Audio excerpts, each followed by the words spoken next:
Hey, what's up, folks? We have a great show for you today. Former Governor Andrew Cuomo came out and called Trump a truth teller because Trump has been hinting that New York did a better job than Florida when it came to COVID deaths. When the Ron DeSanctimonious facts come out, you will see that he's better than most Democrat governors, but very average at best compared to Republican governors who have done a fantastic job. How about the fact that he had the third most deaths of any state having to do with the China virus or COVID? Even Cuomo did better. He was number 4. It's going to be an interesting election year with Donald Trump, sounding more like CNN, MSNBC, and Andrew Cuomo when it comes to COVID rhetoric around the data than he does anyone in his base. And he took to Truth Social to take a jab at Kayleigh McEnany, probably one of his only good hires, if not his best hire, because of a poll number she shared on Fox News. Maybe one day the pharmacy lobbyist, Mitch McConnell's wife, and all the other swampers that Trump hired will go on Fox News and share bad poll numbers that he doesn't like, because then maybe he'll have a problem with them. As long as they suck up to him, he probably won't say much. And then we'll talk about something interesting before and after these stories as well. God bless you guys. Dream Rare Podcast starts now. It's the Dream Rare Podcast. Welcome to the show. The way to get the news at the desk or on the road. Let's go. God is great and success in our control. The world is crazy, but we get better from obstacles. What's going on, everybody? Thanks for being here today. And I wanted to let people know on YouTube, the chat's open to everyone today, so feel free, have fun. And before I talk about the two stories, which is Cuomo calling Trump a truth teller and basically agreeing with him on COVID stuff, and the Kayleigh McEnany jab he took, I want to talk about something real quick that I feel like is even more important than those stories. It might not be as viral, but it's more important.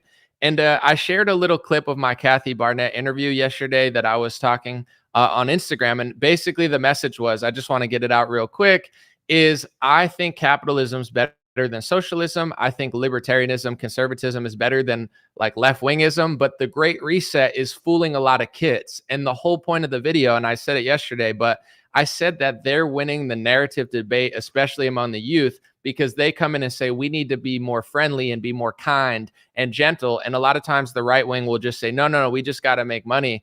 Instead of being like, no, we're actually the compassionate ones. They're lying to you. They're scamming you. But, you know, we actually do care about stuff other than just money. That's a message that could sell our ideas. And the long story short, the reason I'm retelling this story is I put that video out not to make excuses for socialism or communism or the Great Reset or left-wingism. I was just simply talking about messaging that can actually get through to people and convince them. And I'm reading some of the comments and people are just being crazy. They're like, screw you, F you, you don't know what you're talking about. The left is lying. And I'm thinking to myself, are you listening to what I'm saying? I'm not saying the left isn't lying. I'm saying they are lying. And here's how to convince people that they're not lying. And people can't even listen to the message.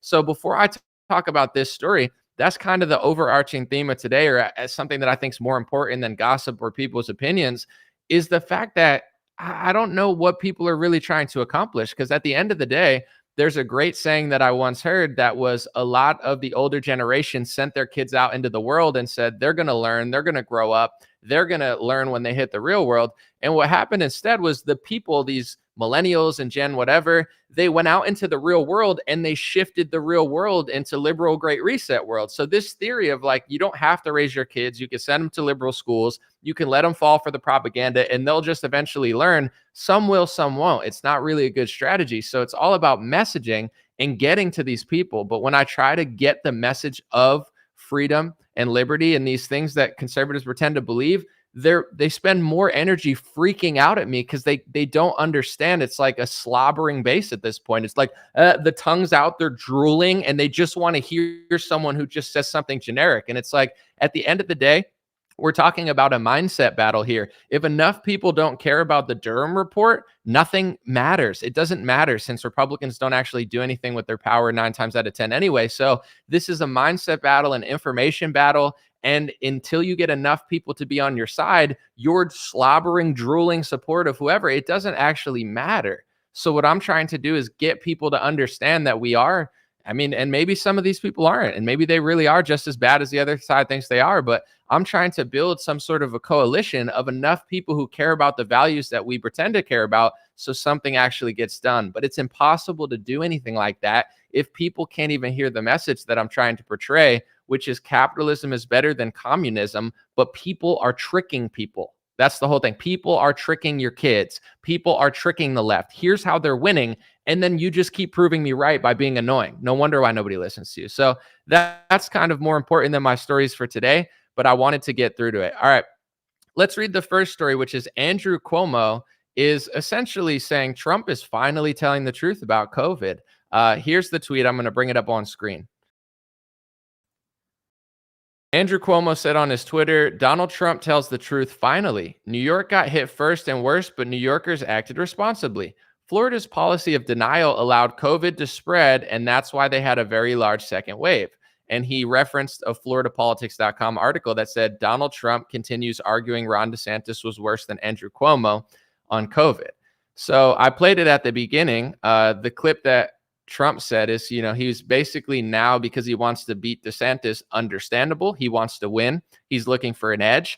But instead of just leading by truth and saying, listen, I'm better than DeSantis on this, this, and this, he's lying on this, this, and this. I can't tell you what would appeal to you because a lot of people like what Trump's doing. But for me personally, I'm not a fan of it. I like the truth. I like when he was raw truthing people. I don't like this, well, since I'm trying to beat DeSantis, I'm going to sound like CNN and MSNBC and say that they killed the fourth most people. Fourth most out of any state, but that doesn't count per capita. When you add in per capita, Florida's a bigger state than most states, so that number doesn't even matter.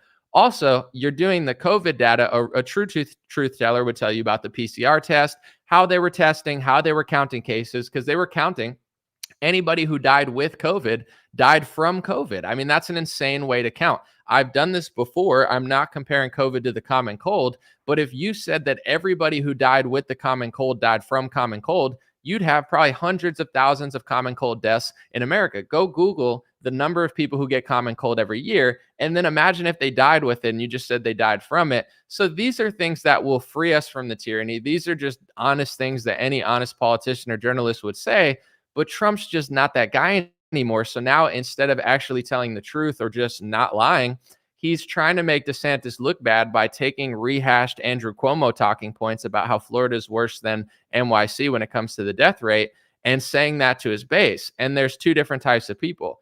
Well, there's three different types of people, if not more, but I'll just say three for now. You have the people who look at that and say, that's not true. He's kind of fibbing a little bit and just trying to win a campaign, but I don't mind it. You have the other people like myself who say, he's fibbing. He's becoming the left. He's trying to attack DeSantis on COVID from a left angle, and that's not appealing to me. I'm not dumb. I feel like it's like intellectually offensive. I'm not offended like a snowflake, but it's like Trump thinks I'm stupid and his base is stupid or something. And then there's the third person who just makes excuses for it. People like that I used to respect, like Robert Barnes. Robert Barnes spent a lot of the 2020, 2022, he's a lawyer, fighting COVID tyranny, telling the truth, saying that Trump fell short against Fauci and against Big Pharma. And now he's going back and deleting tweets and covering up and saying, oh, Trump didn't do it. He did his best against Fauci. It's like he's become a professional, just Trump coattail rider. The dude's like losing his soul and his mind over it. And I still like a lot of work that he's done. And I hope at some point we can, get back on the same page. But that's just how people are acting. And it's interesting because the second story about Kayleigh, there's an angle that a lot of people don't know, which is Kayleigh said something about Trump kind of hitting DeSantis from the left on a few topics. We'll get into it later. But it's an interesting dynamic. This is my take, and this is as fair as I could possibly be with someone with my own opinion. In 2015 and 2016, Trump outright winged the right wing, and he basically told more truth. He has a lot of charisma. He's funny. I think he's always going to have those edges. But I think what really led people to the Trump movement, I could speak for myself, was after I realized that I'd been lied to. I realized that Trump was just really speaking a lot of facts and speaking a lot of truth, and the media hated it. So I was like, this guy's the real deal. He's just like out truthing all these other politicians. Now it's not the case. Trump and the Trump base, in my view, kind of has this Hillary 2016 attitude where they're just like, we deserve it. It's our time. Get out of the way. I see people calling they're calling it a color revolution. I saw someone saying Christina Pushaw is performing a color revolution on Trump. It's not a color revolution. It's a Republican primary. There are color revolutions going on. Look no further than things like 2020. But in general, it's like, you can't run against the guy or else it's a revolution and you're a traitor. It's like, this is way more Hillary 2016. I deserve it. I own it. I don't have to work for it. I don't care. You should like me more vibes than it is 2016 Trump vibes. He, to his credit, out-truthed Marco Rubio. He out-truthed Jeb Bush. He made him look stupid. He made him look fake. And Trump was just spewing truth bombs. Now he's kind of hitting DeSantis from the left in a lot of categories. And in COVID, he thinks his base is stupid. I mean, hopefully he's not right. I think the base is smarter than this, but it's like, the fact, I'm just going to pull this up again. I don't play opposite day with people like Cuomo or Shapiro. The truth is the truth, no matter who says it. But the only reason Cuomo is saying that Trump is telling the truth is because Trump's not telling the truth. He's essentially providing cover for the terrible job New York did, not giving credit where it's due to the good things that DeSantis did better than Florida and California, which everybody knows, including his base, his supporters, and the people who work with him who tweeted it a year ago. And he's trying to just make his opponent look bad by essentially lying and fibbing about COVID data. To me, this is not the same as who Trump was a couple of years ago. I don't like this new entitled version of him that's like, you just owe your, religious like loyalty to me, regardless of what I do or say. I can hit people from the left. I could act like a Democrat. I can act. It's like, it's very bizarre. And I went to church recently, and I've been trying to go to church more because I think it matters more than politics, or at least just being a good person. Or I don't think going to church necessarily makes you a good person. But long story short, I've been trying to expand my horizons, be a better Christian. And one thing that stuck out to me that the pastor said the other week was, he said, "What's the opposite of faith? What is," and everyone was silent. He's like, "The opposite of faith is sight, because if you could see it, you don't need faith." And if you look up the definition of faith, whether you look up in the Bible or even in most dictionaries, it's essentially believing in things you can't see. So if you could see it, you don't need faith because it's right in front of you. But if something like God, where maybe you could see the works that he's done, you could see beautiful creations and animals and humans and amazing things, but you can't necessarily see the spirit all the time. So that's why you have faith. This is becoming the Trump movement, which is why I don't say it to be a smearmonger or a CNN person. It's just like, it's become a religion. It's like some of the biggest sycophants that still support him are not doing it because of things that they saw that he did. Some are, but a lot of people are saying like, yo, he's doing all these things, like, trust what he's doing. And when he does do something wrong, it's not wrong. It's like if a kid scribbled on the walls and you told him, that's actually good because I think what you're trying to do is cleaning the walls. Like it's almost like people are losing their minds over this stuff. And I really question where this movement's going and where people are going when somebody like Robert Barnes spent 2 years of his life, great lawyer, fighting big COVID, big pharma tyranny, telling the truth about Trump, telling the truth about everybody involved and the pharmacy lobbyists he hired. Robert Barnes famously called out Amy Coney Barrett before she was hired. And he even educated me on the fact that Amy Coney Barrett was not going to rule in our favor with COVID stuff and lockdowns, which when she got in, she didn't. So, as much as Trump talks about the Bushes, because the Bushes are corrupt, Trump picked 2 Supreme Court justices who are worse than Bush Supreme Court justices. Clarence Thomas was a Bush and Alito was a Bush, and they're both more conservative and honest than Amy Coney Barrett and Brett Kavanaugh. So that's pretty sad if our outsider guy can't even pick better Supreme Court justices than the Bushes. But it's like somebody like that, in their pursuit of just defending Trump, are now going back and saying they were wrong, or essentially covering up what they said a year ago about how he failed when it came to some of this stuff. And now they're basically just like, he did it, this and that. And it's like, it's losing me. It's sad to see that all this momentum that we built of authenticity and truth is going to crumble because people have fallen in love with a vaccine salesman who sounds more like Andrew Cuomo, CNN, and MSNBC when he lies about the data than he does a conservative or anyone in his base. It's like everyone in his base knows that this is not what they would ever say. No one in his base would say that New York did better than Florida. But if Trump says it, you either have to go along with it, act psychotic, make excuses for it, or just ignore it and push out, things that distract people instead of addressing the real issues. It's a very interesting campaign strategy for Trump. We'll see if it works out. It doesn't work for me, but a lot of people don't care. I don't think they, I don't think they really care, and that's fine. It's my vote counts just as much as yours. So if you disagree with me, your vote counts the same. So does everybody's who votes. Anyway, here's the second story. I'm going to read it in my Trump voice because it's just funnier and more entertaining. But he took to Truth Social to talk about probably the best person he hired who did the best job out of anybody. I mean, her job, to be fair, was just parroting what Trump thinks and says. It's not like she got to think for herself in that job. She was just a press secretary, but she did a fantastic job at it and was a standout in his administration. Here's his message to her on Truth Social. Trump writes, Kayleigh Milquetoast McEnany just gave out the wrong poll numbers on Fox News. I am up 34 points. I am 34 points up on DeSanctimonious, not 25 up. Well, 25 is great. It is not 34. She knew the number was corrected upwards by the group that did the poll. The rhinos and the globalists can have her. Fox News should only use real stars. So I don't know who's a real star, but he's mad over the poll numbers that she said.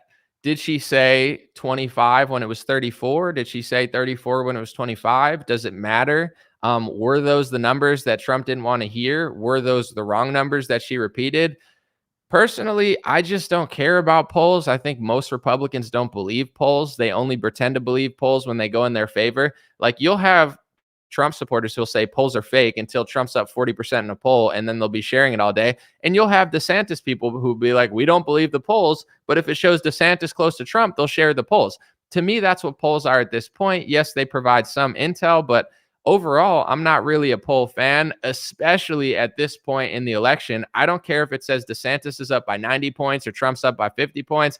I understand Trump's leading in the polls, but things will change. The polls were neck and neck a month or two ago until the Alvin Bragg arrest happened, and that won over, I think, temporarily a lot of people who were supporting DeSantis, who are now like, I have to support Trump because they're coming for him, and that means that he must be the guy. That shifted the polls like 30-40% in a day. So the thought that the polls aren't going to shift or at least fluctuate in the next year is insane. It doesn't matter what the polls say now. It matters what happens out of that booth. But the polls are a little more telling, I think, a couple weeks out from an election versus a year before the election. So long story short, it just doesn't matter whether he's right or wrong or Kayleigh said this or that. Who cares about the poll? It just seems like super petty. And to say, like, as somebody who doesn't even like care that much about Kayleigh McEnany, it's not like I've ever even met her.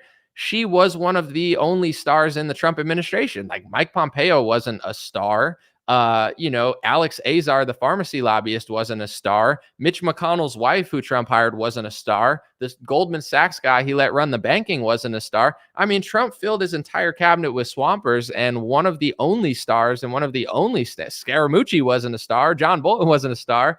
As somebody that is pretty, I'm a pretty harsh judge sometimes in the sense of, like, I have high standards for myself.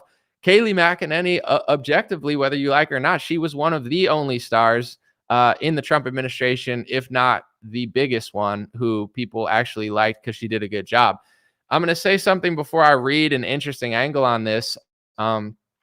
Even Joe Rogan at one point was bashing Jen Psaki, saying what a bad job Jen Psaki was doing. And Joe Rogan called Kayleigh McEnany the Michael Jordan of press secretaries. So for somebody that's literally just reading what Trump believes, like that's what she's doing when she's the press secretary, the fact that you have a moderate, left-leaning, semi-conservative, Bernie/gun-toting, like Joe Rogan doesn't know what he is, and that's fine. But I'm just saying he's in no way, shape, or form a Republican or a conservative patriot. The fact that he's even willing to call her Michael Jordan of press secretaries shows what an absolute star she is.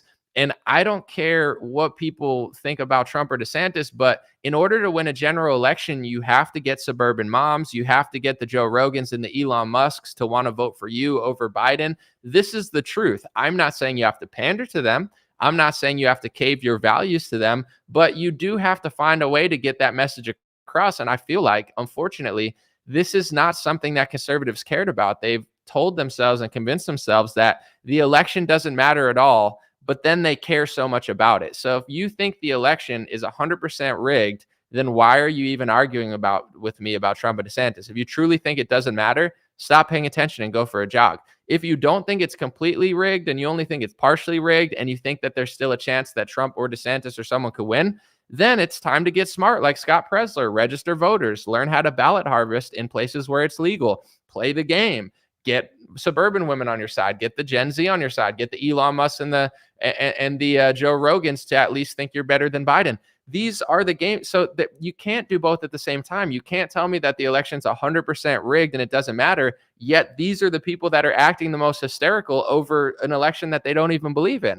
I do think that it's partially manipulated in 15 different ways. But if I thought it was 100% rigged, I would stop talking about it. I do believe that they are going to cook the books in some sort of ways when it comes to social media. Mass mail-in ballots are not a great way, not having ID. But I still believe it matters. And I think if you can get enough numbers where it's hard to turn against it, you could still win, similar to how Trump did in 2016. So I don't, and in these states, this is such small margins. If you can blow them out of the water like DeSantis did in Florida, it doesn't really matter if you could win by 10% instead of leave it to like 20,000 votes. But this is a game that people don't want to play. I don't think they care about appealing. And that's why I started my live stream with this idea that I'm literally agreeing with conservatives on my Instagram post. I'm saying capitalism is good, communism is bad, but here's why the kids don't understand that. And whether the poll, I don't know what polls people are reading, most kids think that socialism and communism at this point is better than capitalism. And there's a reason that they think that. It's not just the teachers and the fact that their parents aren't raising them in the culture. It's the fact that when they're presented with a Republican, they're annoying, they're fake, and they push the perception that they only care about money and profits and they only care about like business, instead of being like, no, we're the true moral capitalists, not these commies who are pretending to do equitable capitalism. This message is, so I just say that and I'm like, this is a good way to get people on our side. And people say, shut up, sit down, you don't understand, blah, blah, blah. And it's like, do you want to win an election? Do you want to win a country? Do you want to win the future? Do you want to win the youth? Do you want to change the country? Or do you just want to sit on True Social slobbering at the mouth like a rabid dog over a bunch of people who already agree with you? I mean, this is no way to run a campaign. And, you know, attacking Kayleigh McEnany over poll numbers that literally nobody but Donald Trump cares about is an insane way to run a campaign. But I feel like people just don't care anymore. They're so used to just being tribal and so used to just make a group and hang out with people who agree with you. I don't know what to tell you, but if you want to win the election, you got to think a little bit and be smart. But here's an angle that I found very fascinating, to give credit to the one who did the research and kind of pulled this up. This is a Daily Caller article, but Today with Julius, I saw him post this on Twitter or Instagram. This is an article that they wrote recently. It says Kayleigh McEnany reveals how DeSantis can beat Trump in 2024 primary. And according to this article, McEnany said, this is before Trump bashed her. She said, if I'm on the DeSantis campaign, I'm looking at this and saying, where am I to the right of Trump?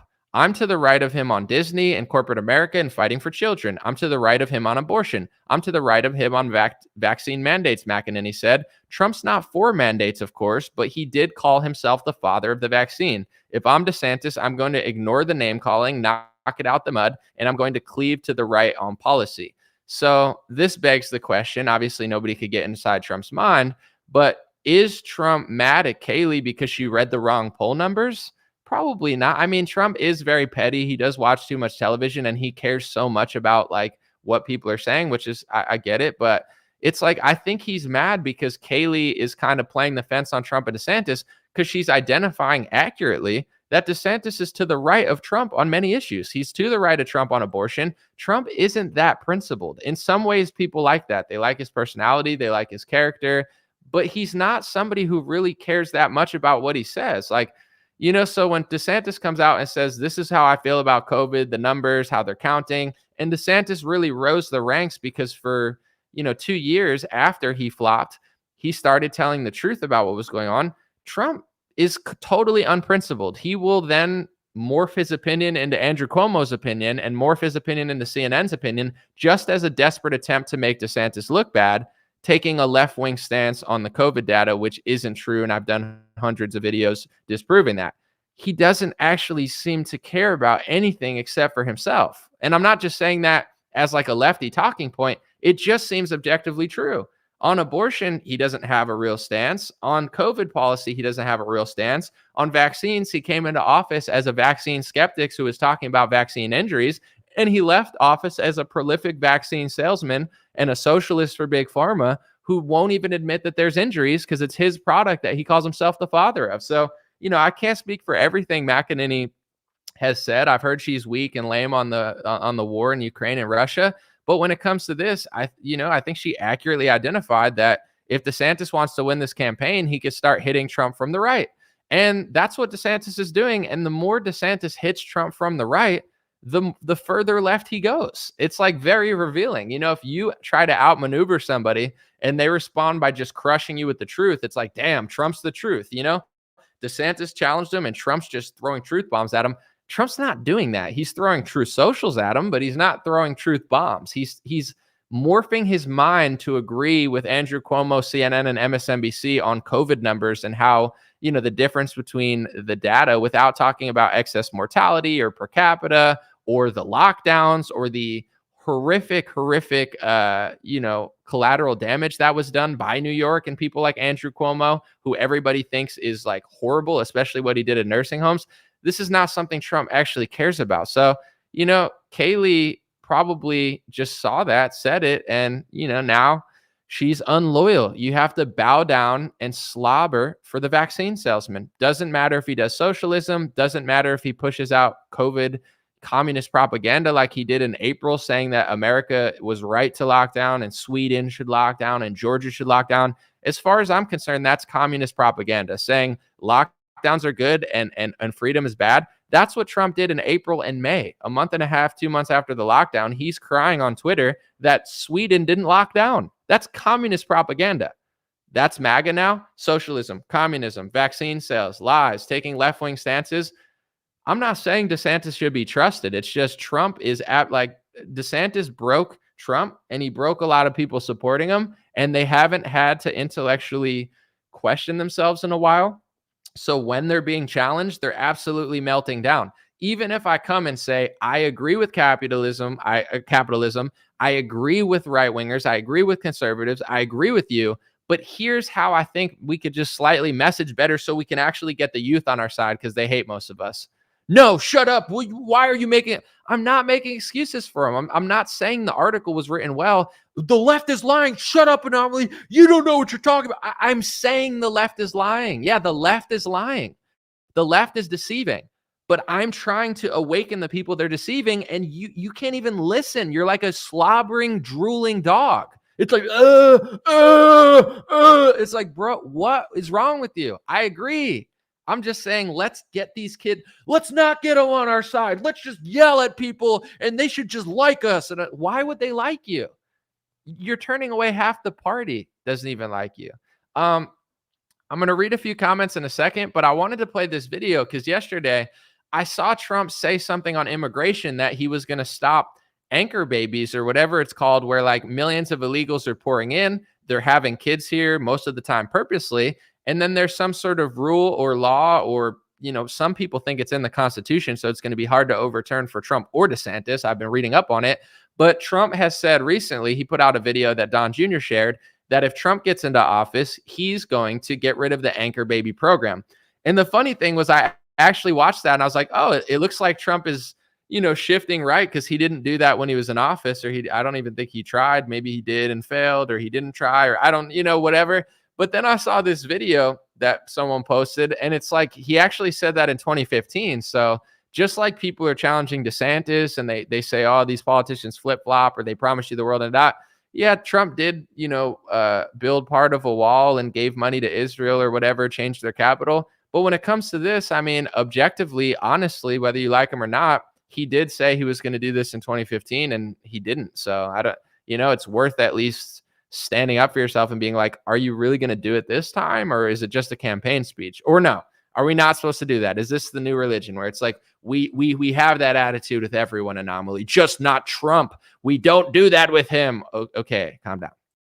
As part of my plan to secure the border on day one, my new term in office, I will sign an executive order making clear to federal agencies that under the correct interpretation of the law, going forward, the future children of illegal aliens will not receive automatic U.S. citizenship.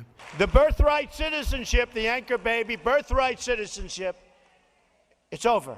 Not going to happen. Hundreds of thousands of people a year, coming from all over the world, by the way.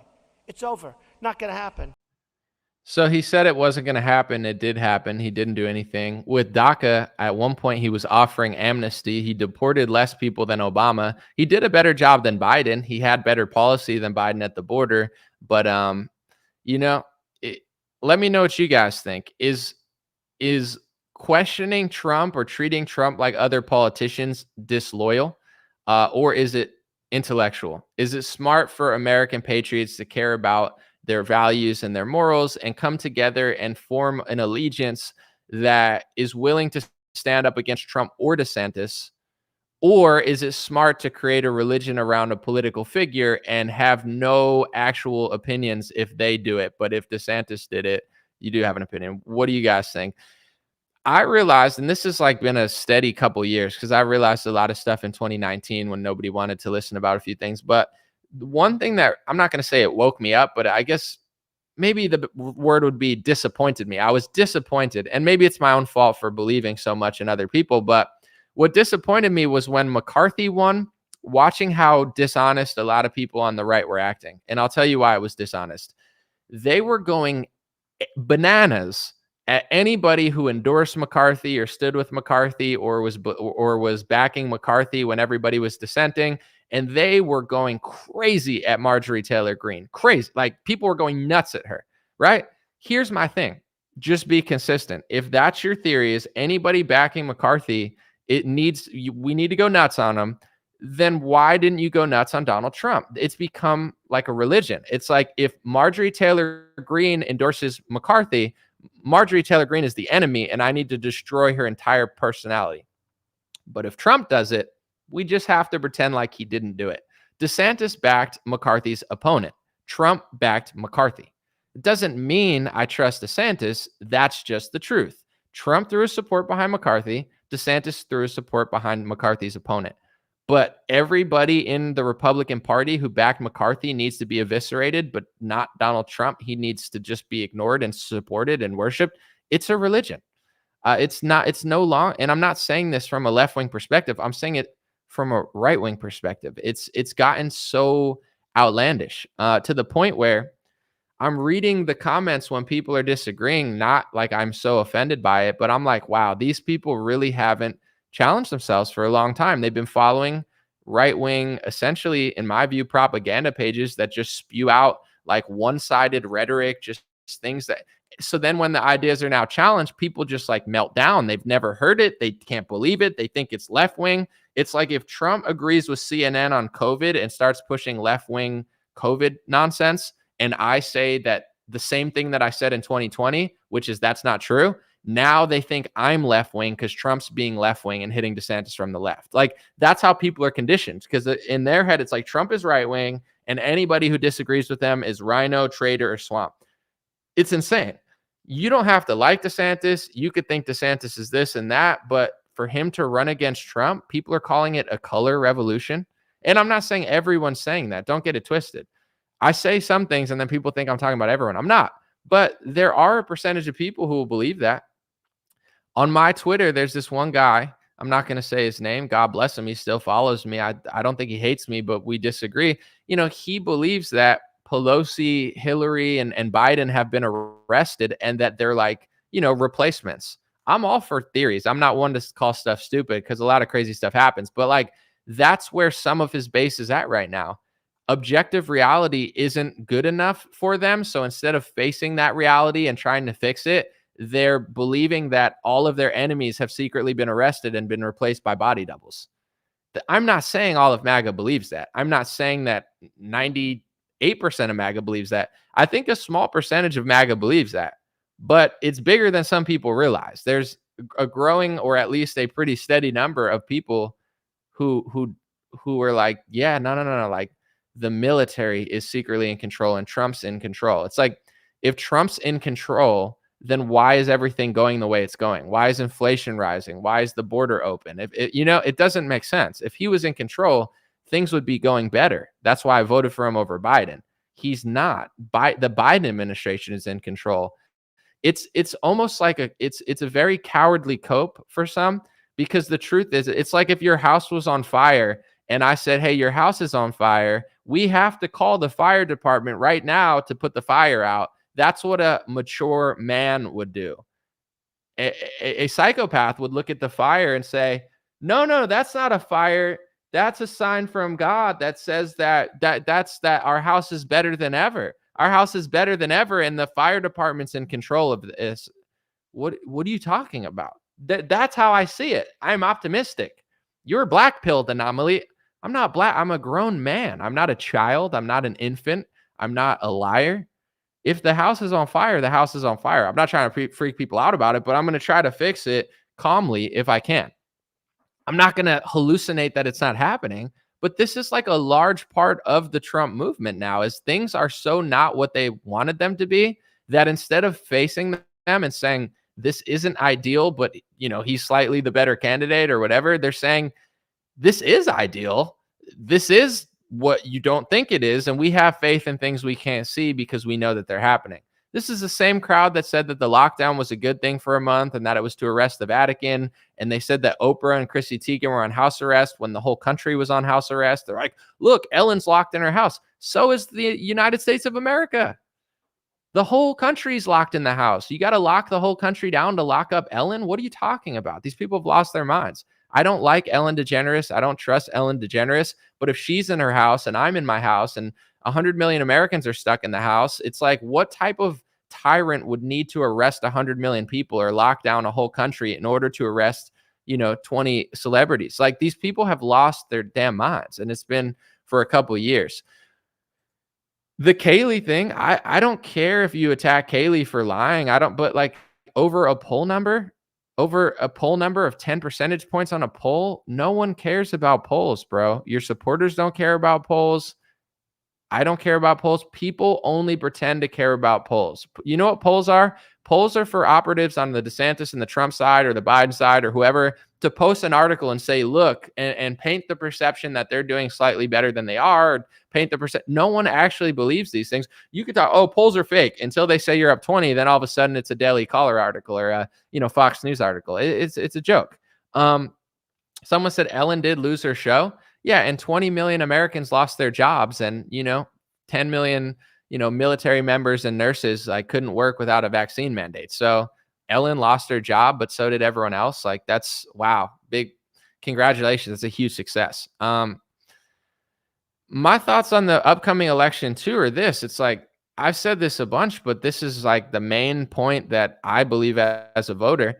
I'm not one of these people who thinks that everything is perfect. Everything is possible.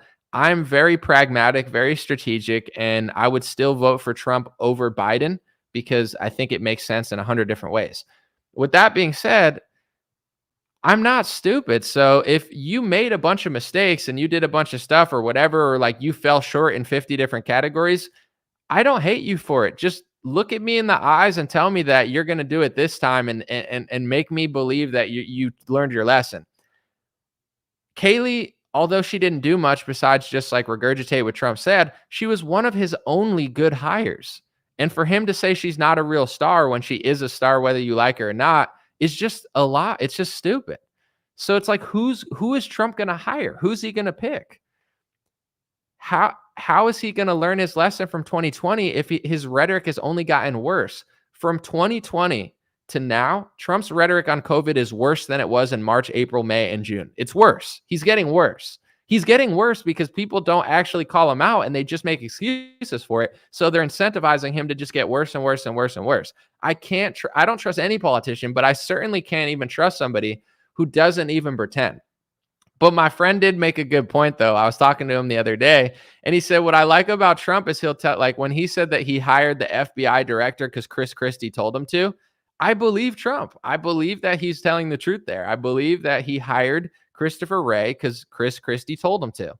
Who else would admit that? That's the charming, hilarious part of Donald Trump. It's like, that's such a failure of a mindset to hire somebody because a rhino Chris Christie told you to? But Trump is willing. He's not even willing to lie about that and being like, oh, I picked Christopher Wray because I thought he would be like really, really good. And, I made a decision for myself, and I, talked to good advisors I trust. And I talked to Steve Bannon and Roger Stone. And, I talked to people that I liked and felt good about. No, he doesn't even tell you that. He'll just be like, no, I listened to Chris Christie. And Democrats like the FBI director. So, I thought that was a good choice because Chris Christie told me, like, in a weird way, he is being honest. Like, that is exactly why he picked him. And it is hilarious that he's willing to actually say that, because to most people that would be like, yo, that's not a good way to pick it. But I feel like Trump knows that no one will care. So he's like, whatever. Yeah, that's why I did it. Someone said, I beg to differ with you. Yes, many, many were locked down. It doesn't sound like you disagree. I said the same thing. Wouldn't all of us console? Let me see.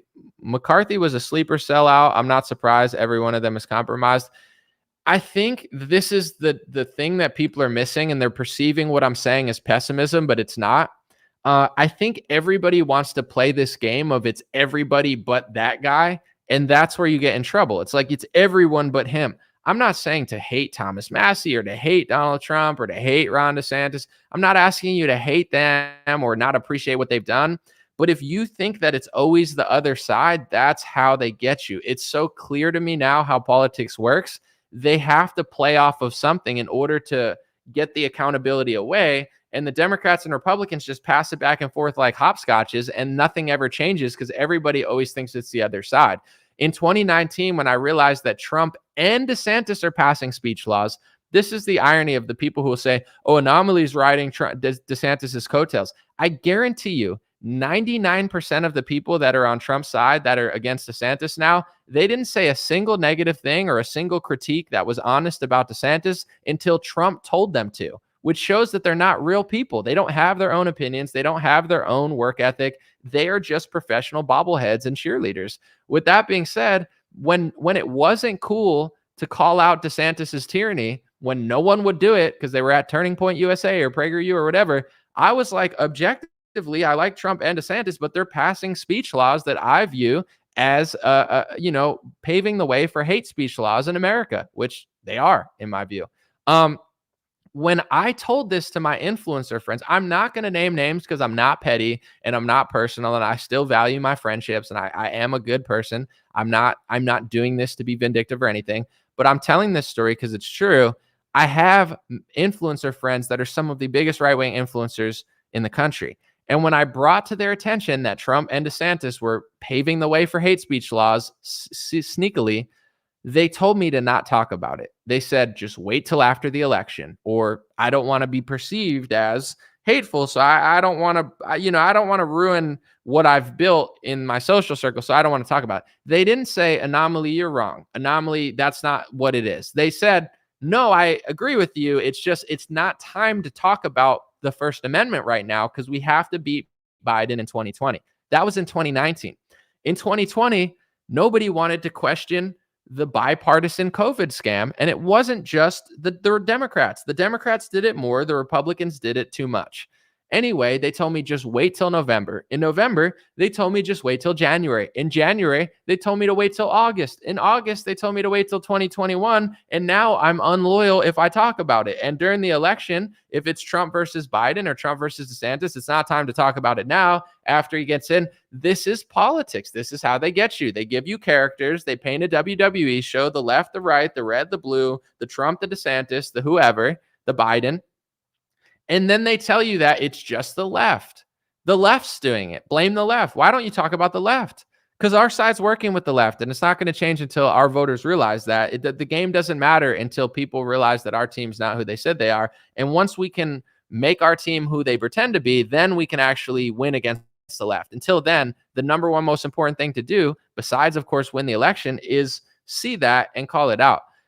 But that's why nothing ever gets done, because there's never a time to say these things. It's unloyal. It's this, it's that. It's like, and then the left, it's the same thing. It's like, well, of course the left wing is scamming everybody, but at least they're giving you abortions, or at least they're not Donald Trump, or, at least they're getting rid of those, horrible Republic. This is the narrative that they brainwash the left and the right with. The right has different policy, but they're the same person. The same annoying, fake, disingenuous snake on the right fights with the same annoying, disingenuous snake on the left all day on Twitter, and they both act like they're better than each other, but they're the same person with the same character flaws, wearing a red hat, one's wearing a blue hat, but they both have no morals. They both will do anything to support the team. They both will flip-flop like a fish if Trump does this or Trump does that or Biden does this. It's the same thing.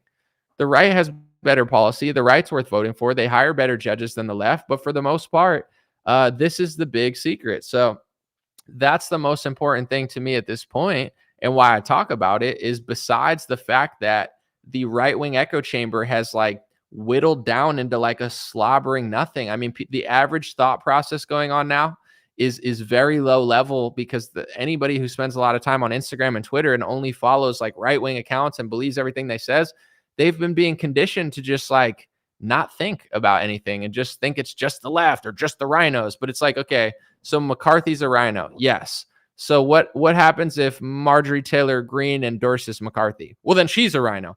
Okay. What happens if Mitch McConnell endorses McCarthy? Well, he's a rhino. What happens if DeSantis were to endorse McCarthy? He didn't, but what if he did? He's a rhino. Well, what if Trump endorses McCarthy? Well, he's playing a game, man. Dude, it's a religion. People have lost their minds, and I see this as like one of the biggest issues. I don't know where the party's going to go. If DeSantis beats Trump, people are going to freak out and burn the house down. If Trump beats DeSantis, you better hope he wins the general election. I just don't see how at this point, but anything's possible because Biden is like a rock. And then if Trump gets in office, are people even going to care what he does? Or is the main theory in Trump world going to be hallucinating that everything's getting done, whether it gets done or not?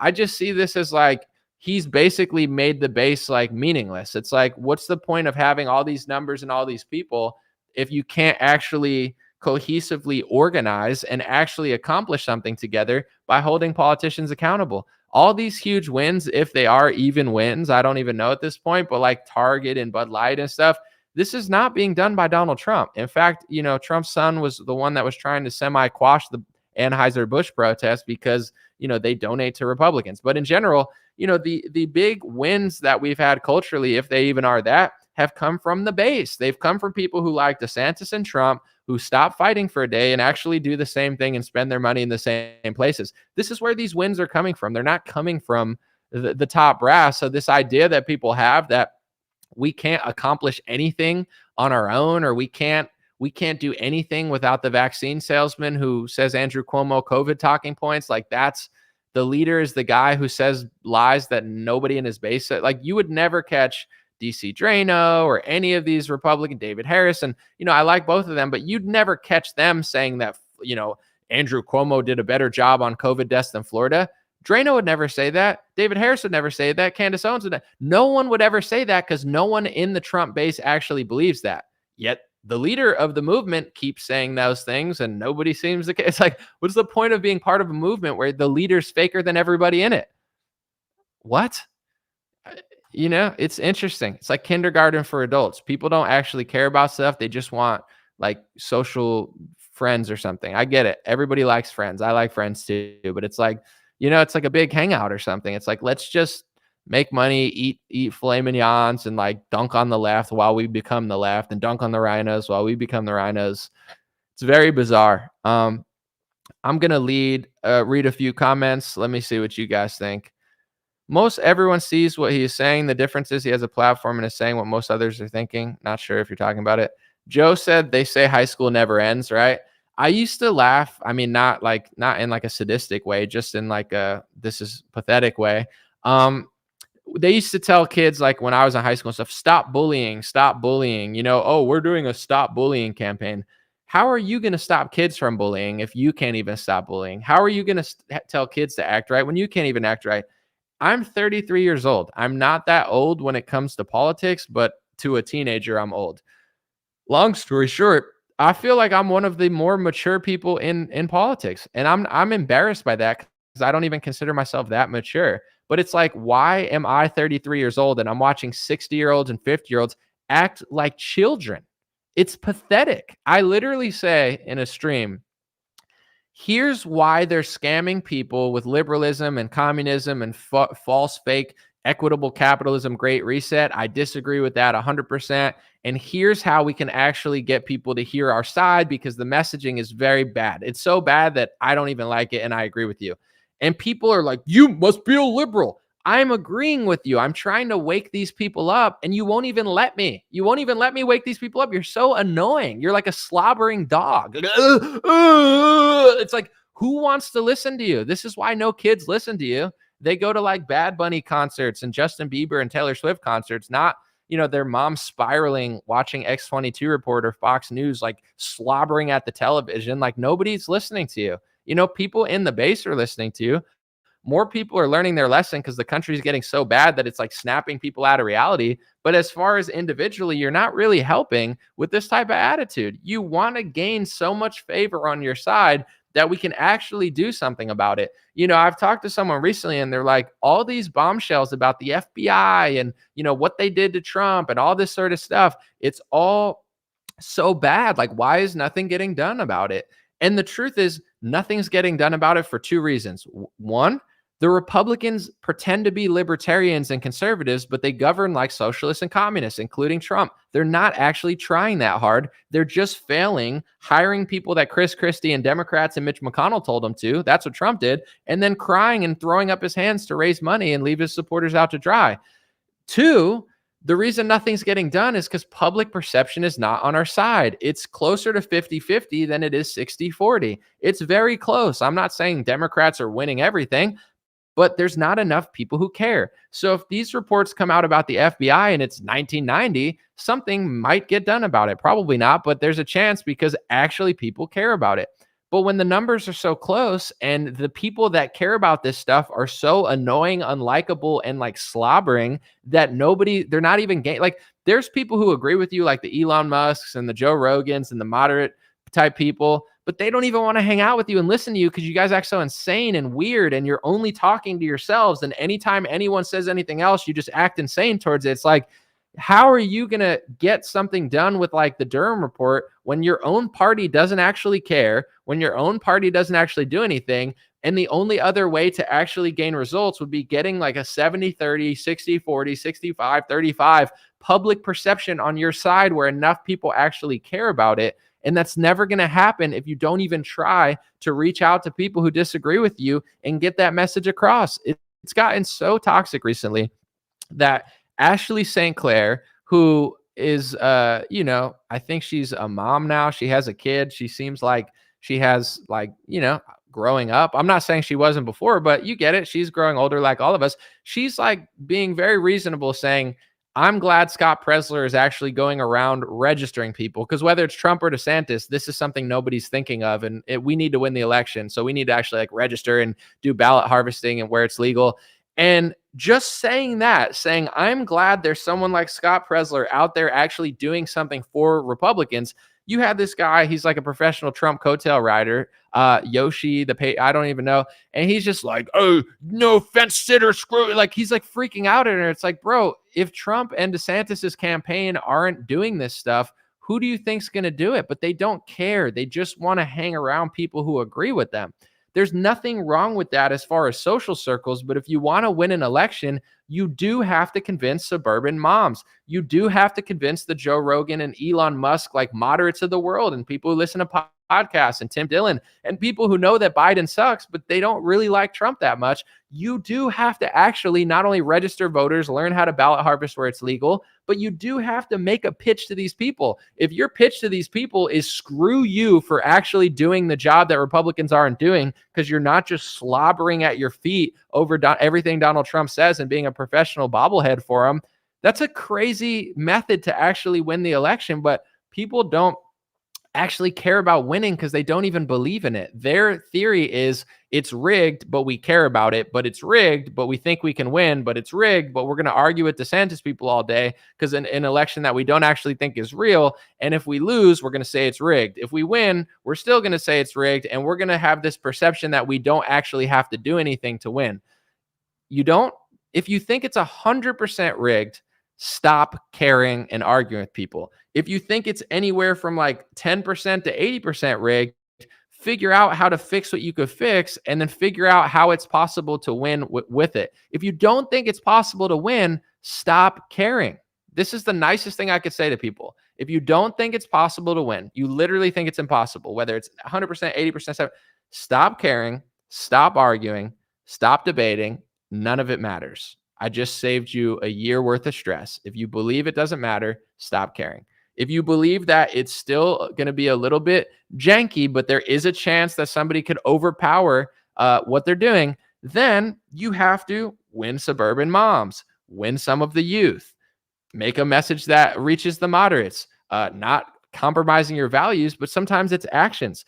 DeSantis in a lot of ways is further right than Trump on issues. He just doesn't act annoying, so people don't even know. You have people like Elon Musk and Joe Rogan. They like DeSantis more than Trump, even though DeSantis, I'm not saying he's going to do it, but in rhetoric is actually more right-wing than Donald Trump is on a lot of issues. Trump doesn't actually have that many stances that he cares about. He'll say this or that on COVID. He'll take this side.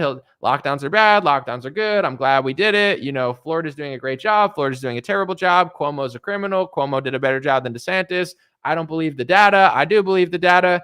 Like he's not really principled. He's just a character who wants power and sees any sort of attempt at dethroning his reign as a disloyal attempt, even if you have good, insight like a Thomas Massie. Thomas Massie, one of the only real libertarians in Congress, he said the CARES Act was a mistake because nobody was voting on it and they were all sitting at home and it was unconstitutional. If everyone else could go into work, his theory was Congress can go into work. How are you going to not go into work, yet you're going to pass a bill that is a multi-trillion-dollar bill? You're telling gas station workers to go work and people at grocery stores to go work, but you can't work even though you're doing $2 trillion bill? That's what Thomas Massie told Trump, and Trump tried to kick him out of the Republican Party. Trump has no values. He doesn't care that that was the truth. He doesn't care that he ushered in socialism. He cares that Thomas Massie told him he was doing it. So now he's to the curb. So he is. But it's a weird vibe where it's like, in order to go along with that, you just have to be totally bought into this like religion of it. And it's like, we don't need to get people on our side. We don't need to win. The election doesn't matter, but it does matter. It doesn't matter, but it matters. It matters a lot. And we're going to win it by just not even trying. We're going to yell at people registering voters. We're going to say that's fence sitting. We're just, how are you going to win? What are you going to hallucinate a theory, a plot, and everyone's going to believe it? No, that's not how you win elections. And if you don't think you can, then what's the point of even talking about it? People don't make sense. And that's what I'm trying to say. They spent so much time just fighting the left that they don't even realize that their opinions and perspectives don't hold up to the scrutiny. Someone said they have a video of Kayleigh trashing Trump years ago. That was in 2015, I believe, before Trump hired her. So is she the fool for not liking Trump at first? Like a lot of people didn't like him in 2015. If you liked Trump in 2015, congrats. You had better insight than a lot of people. But a lot of people didn't like him in 2015, including me. But, that's good that if people did see the best in Trump early on, that's amazing insight. Kayleigh didn't, but Trump still hired her. So if that was like a non for Trump, it's like, hey, she trashed me in 2015 before she liked me. Now I don't like her. Then he should have never hired her, but he hired her after that. So, like, why didn't that matter when Trump hired her and she did a great job for 2 years, but now it matters? I don't, is that just the new thing? It's like, should he have not hired her even though she did a good job? Someone said the news told me not to like Trump. Then you should just play the opposite day of the news. You should do whatever they say you don't. If they say left, you should go right. Don't think critically though. Just live in a no, I'm being sarcastic. It's like, it's got to be Coke or Pepsi and there's no thought process out of it. Someone says she hasn't been trashing Trump. I stopped watching her because she was shilling. What is she shilling? I don't even watch Fox News. So let me know what she said. I've heard that she said stuff about the Ukraine war, but what do you consider shilling? Like her actually shilling and lying, or her just disagreeing? Did I free you from? Yeah, I let people comment today. But I'm reminded why I don't like to why I've put it as members only, because you have someone in the comments spamming 1,000 comments. This is why I do that stuff. If you're going to spam like that, at least you got to pay $2.99 to do it, or something super cheap. It's like, people like that ruin it for everyone else. I could take a second now. To block that person, but it's annoying. And I'll just answer the spam comment because I don't care. He's saying that I lost a debate that I had 2 years ago. I'll just tell people the premise of the debate. I've spoken to people in person and I've spoken to people online, where they'll be like, you were right, but I don't like your attitude in it. Okay, then agree with the person who's wrong, but you like their like snarky, sneaky attitude. That's fine. I'm just blunt. But I'm right, but I'm wrong because you don't like the way I said it. But the person who sneakily lied is right. The whole premise of the debate was about inflation, and I'm still right. My opinion about myself or my flaws, it doesn't matter. That was right. That's the truth.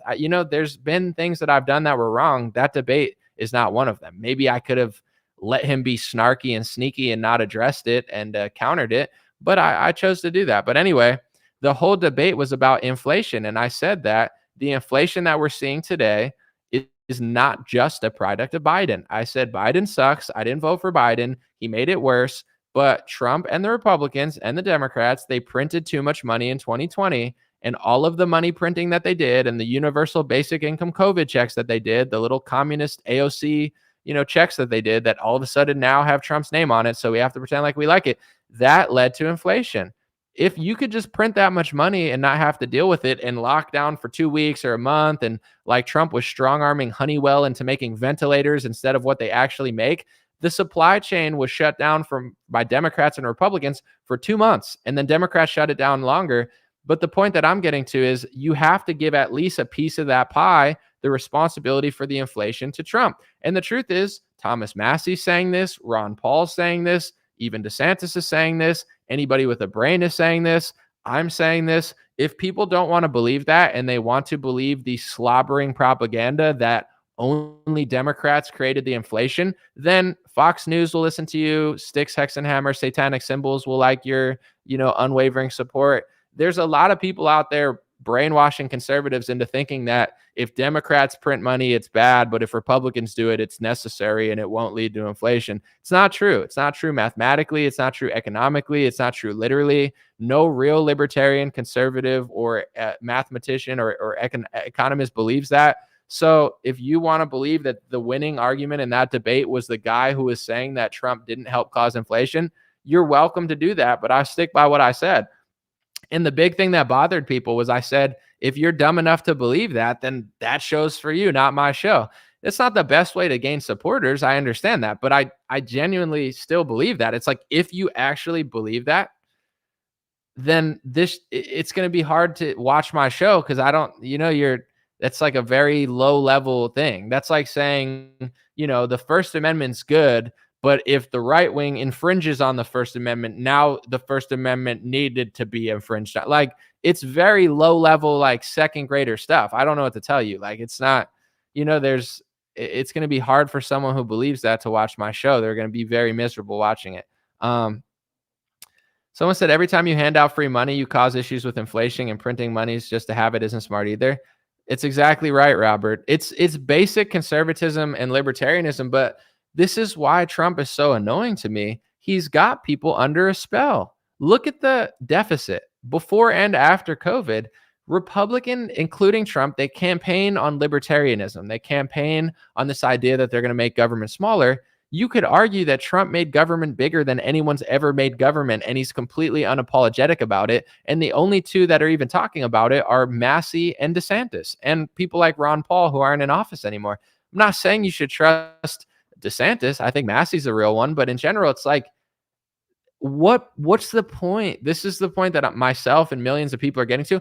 What's the point of being a part of such a fake movement? I'm still going to vote. I'm not going to let these people not let me vote for who I think's the lesser of two evils. But if you campaign as libertarians and conservatives, you govern like socialists and communists, and then a bunch of people just make excuses for socialism and communism.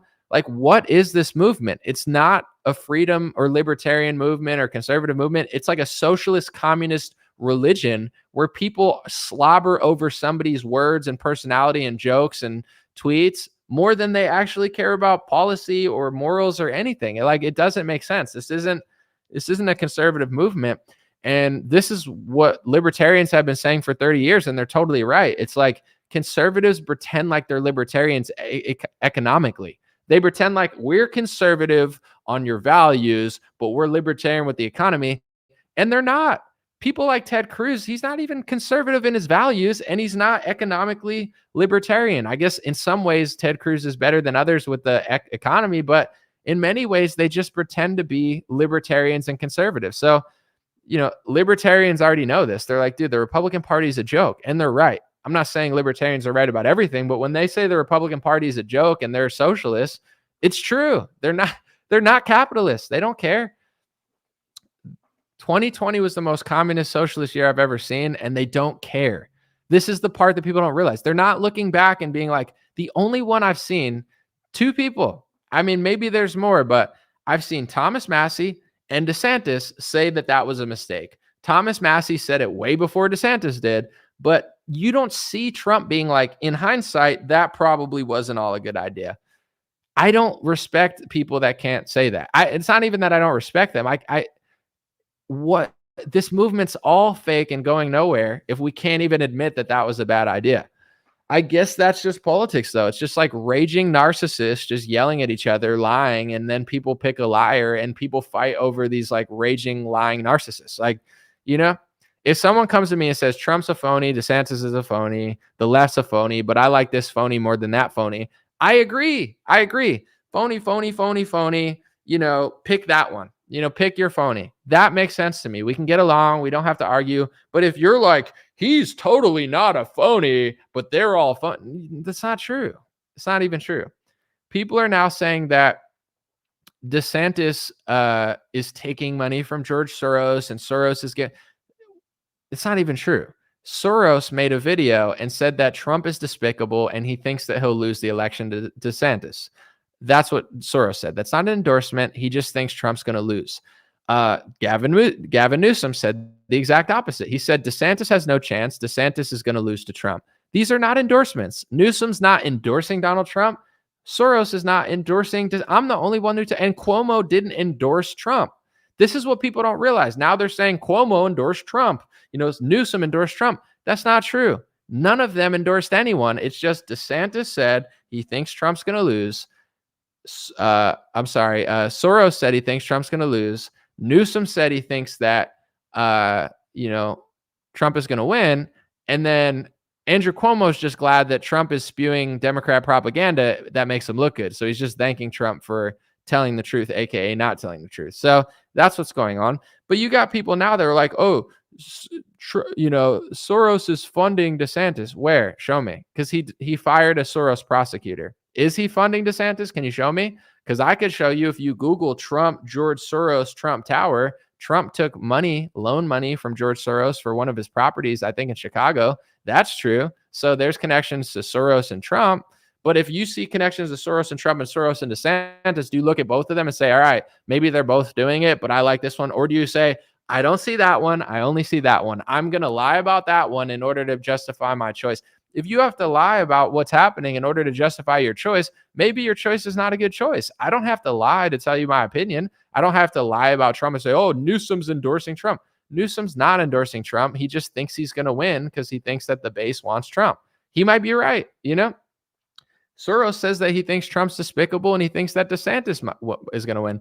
Maybe DeSantis will win. Maybe Trump will win. I don't know. But that's their opinion of who they think is going to, come out victorious in the election. But people can't make their decisions based on what, I don't know. It's just getting weird where like I'm reading comments and I'm trying to have intelligent discussions because it's like I'm not trying to like just fight with everyone all the time. But people will be like, I can't vote for DeSantis because like, Bush endorsed him. It's like, but you can vote for Trump who Lindsey Graham endorsed, like, so why does one rhino, you're going to vote for the guy who said he chose the FBI director because Chris Christie told him to, hired like 15 rhinos, hired more rhinos than he hired outsiders, and has one of the worst rhinos, Lindsey Graham, behind him. That's okay. But it's a deal breaker when I don't know. Well, he's got these donors. Do you think Trump doesn't have donors? Do you think Trump didn't use a lot of the same donors? Like, it's just so fake. Like, I'm like, yeah, they both are probably gonna lie a bit. And if we tell the truth and we hold them accountable and actually show them that we're paying attention, then the chances of getting results is going to be bigger. And my whole theory, I think it's one of the, I'm not trying to pat myself on the back, but it's one of the smarter theories that I haven't heard a single other person say. If Trump gets in, no one's going to hold him accountable, in the sense of, like, people don't like to say that he's not doing something. If DeSantis gets in or someone else gets in, people will be like, well, I don't like him, and he hired McCarthy. But if Trump does, it's like, well, I got to make an excuse for it. So it's like, what's the strategic value of having somebody that nobody wants to stand up to? Maybe I'm naive, but I think that people actually matter. And when enough people put their minds and souls together and stand firm for something, then results will actually go. But they get everyone like running in circles. More and more stuff's coming out about the Epstein connections. And it's like, why was nothing done about Jeffrey Epstein? Probably because both sides don't want the truth about Jeffrey Epstein to come out, because Jeffrey Epstein got arrested when Trump was in office and mysteriously disappeared or whatever happened. And, that's that. Move up next, and the media is doing a somewhat good job of, like, still keeping up with the story. Not a great job, but there's more and more coming out about the Epstein stuff, like more connections, lists that they didn't see. And this is hitting mainstream news and everyone cares about it. But as long as you fight over Trump and DeSantis, that takes second fiddle. Or as long as you fight over Trump and Biden, people are like cats with laser pointers. So to me, this is like a bipartisan thing. In order to get to the bottom of the corruption, I would say the Epstein thing has to be one of the biggest things. But is that something that people can unite and actually demand? I don't think people really, I know they care somewhere, but it's not, I guess it's just not as sexy as like fighting over this stuff. And, we all get pulled into it to some extent. It's like, what happened first, the chicken or the egg? You log into Twitter, you log into Instagram, and you get pulled into this conversation. Like, half the reason that I talk about what I talk about is because it's what I see. So I'm even wondering, should I change who I follow? I don't want to offend people, but it's like, I log into Twitter and I just see multiple people lying and multiple people posting videos. And that's what I want to talk about.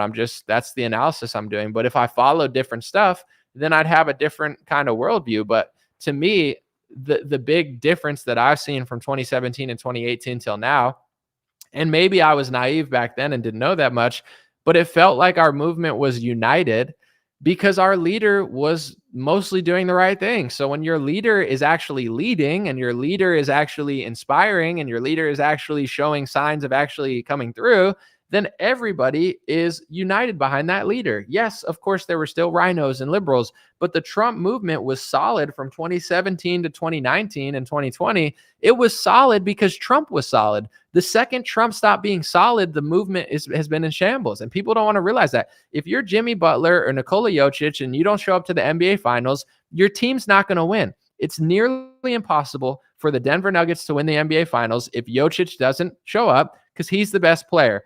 And if Jimmy Butler doesn't show up for the Miami Heat, there's almost a 0% chance they win. The best person has to be the best person on the floor, at least close.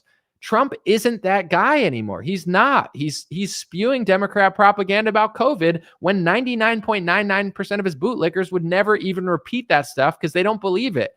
How in the world is a movement supposed to be united and strong when the leader is faker than everybody in the movement? This is the elephant in the room that people don't want to talk about. And it has a lot less to do with DeSantis than it does about Trump. It's why things have been a mess. It's why nothing's getting done. It's why people are fighting. It's why nobody's united. Because someone said the Pied Piper leading people off a cliff. Yeah, and it's the elephant in the room. Someone that I'd love to have a conversation again, because we're still friends, but DC Drano, I know he likes Trump and I know he hangs out with Trump and I know that he means well. And I know that he really believes in Trump and that he thinks that that's the best way to fix the country. I know he's a good guy deep down and I appreciate him, But it's like, I know he doesn't believe what Trump's saying. I know that. Everybody knows that. So I'm not saying he has to bash him, but this is the kind of thing where it's like, why is how are we going to inspire and unite a movement behind somebody that is so dishonest about COVID data that nobody following him actually believes it? You get what I'm saying? It's like Drano knows, David Harris knows, everybody knows that's following him. Everybody knows that what he's saying about Florida and New York is just not true. It's what we all fought against for 2 years. But when Trump says it, we just have to act like it's not happening and divert and make excuses for it. How is that going to unite our movement? How is that going to unite our party? How is that gaining confidence and inspiring? It's not. It's not. The whole reason everything is fractured and everyone's fighting is because Trump isn't that guy. He's faker than everybody following him. And the only people who are trying to make the perception that it's cool are people that are benefiting off of hanging around him and the people that believe those accounts. And they're now programming people to not even have critical thinking skills. It's not ever going to unite the party. Trump has to tell the truth to unite the party. When Trump was honest, everyone was united behind it. When Trump started becoming a socialist vaccine salesman spewing CNN talking points, people went in different directions. The whole reason this is the truth about why DeSantis is running. Well, I'm not going to say like with donors and such, but as far as why he even got close to Trump to run, Trump failed with his COVID rhetoric and his COVID leadership from 2020 to 2022. He failed. Okay. I'm not saying DeSantis is perfect, but when Trump went that way at a certain point, DeSantis went that way. And the truth is, DeSantis started saying things that mattered to us. DeSantis started talking about mandates more. DeSantis started taking a stance against stuff.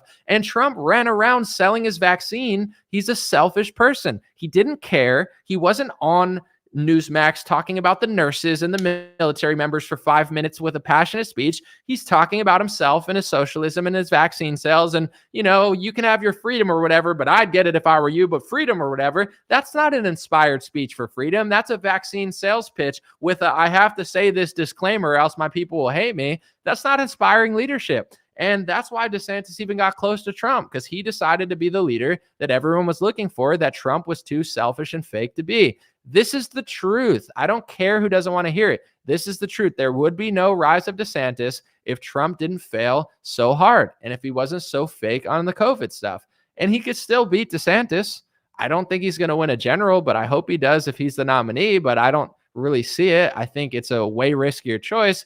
But with that being said, it's like, at what cost are we risking? If Trump really is that dude, I'll risk everything for it. But if he's like a vaccine socialist salesman spewing CNN COVID talking points, why are we going to sabotage our best chance to win the election for some guy that is arguably exactly the same, if not worse, if not further left on certain topics that people like, while coming across like he's further right? In some ways, he's the worst of both worlds. He acts like he's so far right in his rhetoric, like people hate him. They think he's like Hitler, and he's not. But with that being said, when push comes to shove, he doesn't even have the discipline or the integrity to follow through. So it's like, what's the point of making people think you're like so far right when you're not? With DeSantis, he's just as sneaky as Trump. He's going to pass speech laws in foreign countries. Trump passes the speech laws for a foreign country in America. I don't know if it's better or worse, but they do almost the exact same thing on that front. They both have allegiance there, which everyone does, or else you can't be in the Republican or Democrat party. But I guess you could be in it, but you can't have that much power. Anyway, you know, it's like the flaws they have similar, and it's like DeSantis acts like he's more normal and people actually perceive him as like less crazy than Trump, but politically he actually has more discipline in a lot of these subjects. So if Trump really is that dude, I'm willing to risk it all. Like a lot of people were. You know, a lot of people put their whole lives, their whole careers, their whole jobs, their whole image, their whole everything, their whole personality on the line for Donald Trump for years. As did I. I mean, I'm not acting like I made a huge sacrifice. It just was what it was. If it was the truth, I said it. I don't give a crap. Oh, liberals think this. I don't care. It wasn't a pitch to get this or that. It's just like, you guys are lying. He's telling the truth. I'm telling the truth. I'm not a liar. I don't know how else to really give it to you. But with that being said, he's just not a truth teller anymore. So why am I going to risk everything for a guy that probably wouldn't even piss on a fire to save my life? You know, he'd rather run around the country selling vaccines. When things were bad in New Jersey and California and all over the country, I'll never forget Trump's giving ventilators and they're doing so good, and they're doing socialism together.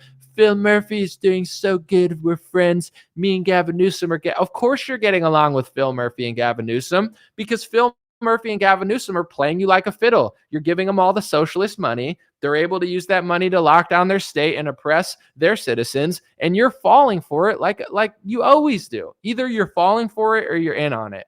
I'm not buying this idea that it's just a joke. I'll read a few more and I'm going to roll out, but that's how I see it. And despite, just like with the left, there's going to be pressure, there's going to be people lying, there's going to be backlash, there's going to be false perceptions of me and what I say, but I'm very transparent. The rants that I do like this, nothing scripted. The only two things I have here is the Daily Caller article that I literally read from. Besides that, I have nothing.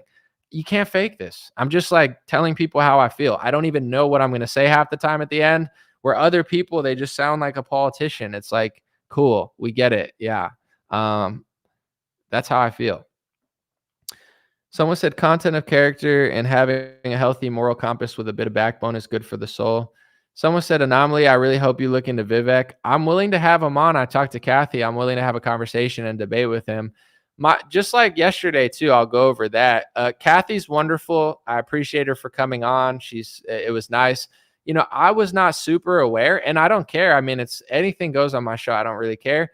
I don't really care that much about the Vivek guy. So I wasn't aware that she was working for his campaign completely, which there's nothing wrong with. That's fine. But, it was like everything was coming back to Vivek. It was like a campaign pitch, which is fine. She's working for his campaign.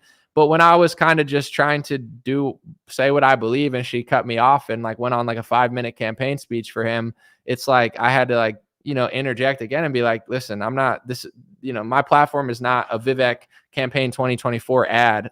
You could say what you believe, but you can't just interrupt me and act like it's going to go on challenge. It's not going to happen. With that being said, I don't buy the Vivek campaign. I've seen what they've said about DeSantis, but they won't say anything about Trump. To me, it just seems like a campaign to, get a seat in Trump's cabinet and make him look like the lesser of two evils between DeSantis. I don't buy it.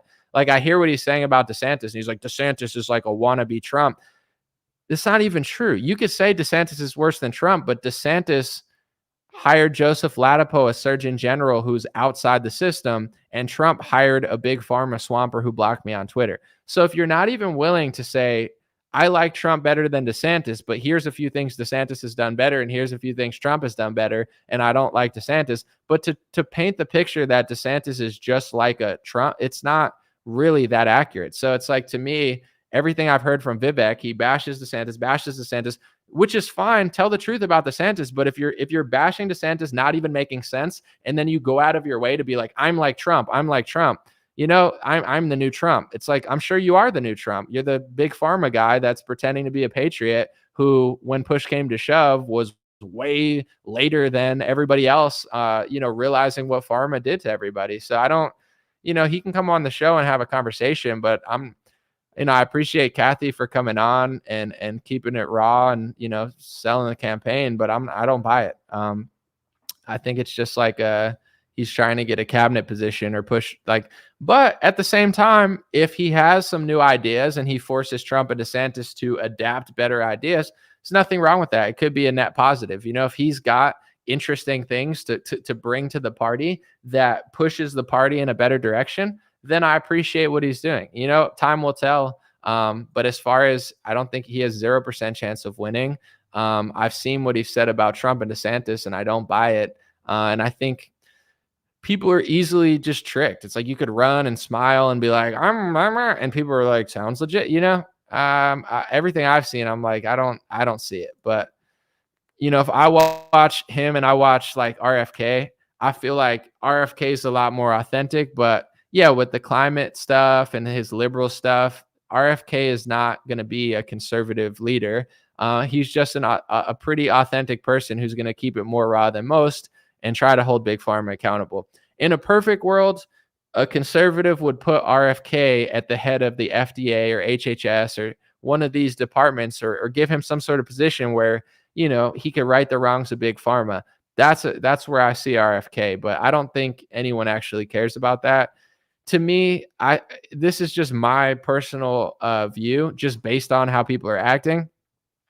I think Trump's better on foreign policy. I think RFK is better with Big Pharma. I think RFK is now coming off the most authentic out of any candidate, although I don't fully trust him on some of his left-wing stuff. I think DeSantis hires better. I honestly think DeSantis is more libertarian than Trump. I think the reason Thomas Massey's behind DeSantis is because even the things that Team Trump are complaining about him, like, you didn't vote for the wall. DeSantis voted for the wall until it included amnesty and a bunch of left-wing stuff. Then he didn't. His voting record's not perfect, but it's not bad. So I think that, the chances of government getting smaller under DeSantis are probably better than Trump. I think DeSantis will hire better. I think DeSantis will go after big pharma more. I think DeSantis will pass sneaky speech laws for a foreign country, and so will Trump.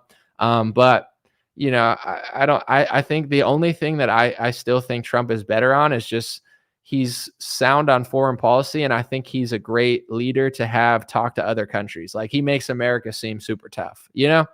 I think he, from a business perspective, when he goes into a meeting with Kim Jong-un or, like, I would be like that, I would be kind of nervous where it's like, all right, Trump, his like wildness plays into his favor too. Cause like with Kim Jong-un, it's like, yo, I'm wild. And it's like, like you go on with Biden, you're like, this guy's, America's still really scary, but he's a snooze fest. You go on with DeSantis, you're like, yeah, this guy might be tough. He's got the military, but I don't know. You go in with Trump, and he's like, I don't know. I might blow you up. I might not blow you up. Like, Trump is low-key kind of scary for other countries. So I still give him the edge with foreign policy. Dude, he said one time, Trump is wild. He said one time that he was walking in China with Xi Jinping, and he said, like, something along the lines of, like, Xi Jinping, this is a beautiful city. It'd be a shame if I blew it up. Like, bro, Trump is a madman. And in foreign policy, I like that. I like the fact that he doesn't do it, but that is also kind of insane to say. I don't know. Like, how is, like, I don't know. It's like, yo, I'm going to blow up like, I was like, dude, that's crazy. But it's also funny, and I'm not that mad at it. I want to find the exact quote because it's so funny. Trump, Xi Jinping, China, like, blow. I'm like, let me see. Trump, let me see. How's Xi Jinping? I got to find that quote again, but I remember watching it in an interview and I was like, yo, this guy's crazy. He's like, wouldn't it be a shame if this all disappeared from my big bomb? Like, you're like, what? He's like, anyway, yeah. Low key, though, it's good to have someone who loves America. I don't know if that's the best play, but yeah, long story short, I still give the edge to Trump on foreign policy and in meetings with other politicians. But everything else, I feel like he's behind RFK on big pharma. He's behind DeSantis on big pharma. He doesn't hire good. I don't know what, like, I don't even trust him to actually do stuff. I don't think he cares that much, but whatever. I'm going to do a video at some point, and I want to explain to people, because this is now a new concept that a lot of people are saying for the election, like, COVID doesn't matter. They're like, leave it in the past, because, all the people who destroyed the country, they're now rerunning for elections. So they don't want to talk about it because it's not good for their campaign. But I'm going to make a video and say why I think that telling the truth about what happened during lockdowns and COVID and coming clean about it is actually the number one issue. And I'll make the video, but long story short, it's the number one issue because the economy was like, you can't be like, oh, well, no, the economy matters more than COVID. Well, the economy got destroyed during COVID. So if you care about the economy, you can't not care about what happened then, or else it'll happen again. You go down the list of the top 10 things that matter to people, and all of them were obliterated or at least severely hurt by the COVID lockdown. So to say you care about the economy, but you want no, accountability for COVID, just leave it in the past, you're asking to lose the economy again. You get what I'm saying? There has to be accountability, or at least the people who vote have to care. Like, you can't just, why like Trump, so I don't care about the COVID thing anymore, but I care about the economy because the economy was good for 4 years. It actually wasn't good for 4 years. It was good for 3 years, and it was really, really, really, really, really bad for 1 year. That's the truth. I'm not blaming one person for the COVID lockdowns. It was worldwide. But I'm at conservative events watching these people gaslight conservatives and be like, we had 4 years of an amazing economy. No, we didn't. That's not true. We had 3 years of an amazing economy and one of the biggest blunders in modern history, which tanked the economy further than it's been in a long, long time. I'm not even blaming Trump. I'm just saying that's objectively too. 3 years of a good economy, 1 year of a disaster. So if we want to say, let's just leave all that in the past, you're asking, you're acting like that didn't affect the economy. And if someone can't even tell you the truth about it, how in the world can you trust them? I don't know. Like, if you can't even be like, yeah, that was that we destroyed everything. And it was the Democrats and it was the rhinos, but also we played along too long and we'll never let that happen again. If you can't even tell me that, how in the world can you care about all these issues? It's like, we care about the economy. We'll just make excuses when it implodes because it has to for big pharma.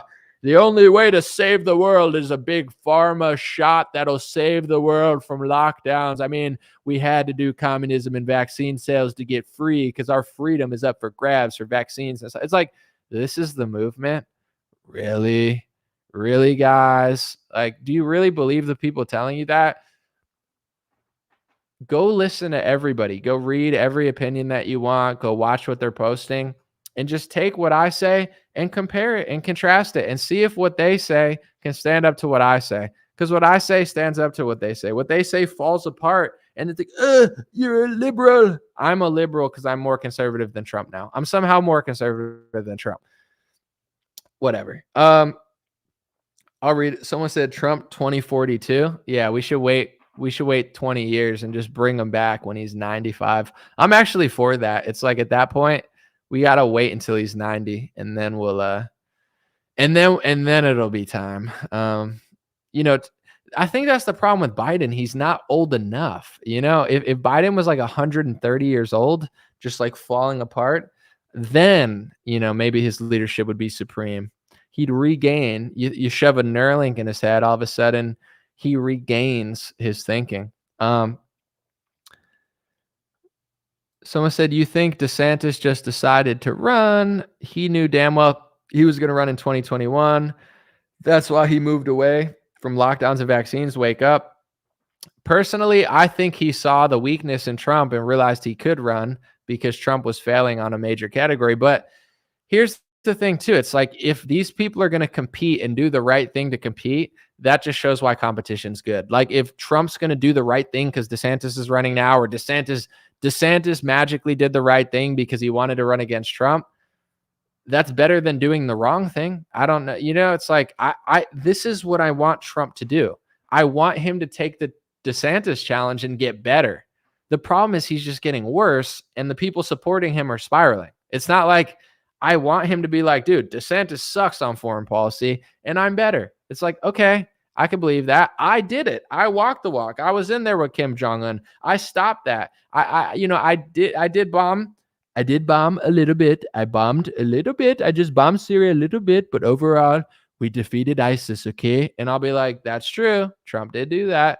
If he leans into the truth, I'm like, yeah, but he's not. He's getting worse. This shows you who he really is. When you're challenged and you become who he's becoming, it's showing you who he really is. I don't know. If DeSantis is becoming better because he's running against Trump and doing the right thing, and Trump's doing the wrong thing because he's running against DeSantis, what does that say about Trump?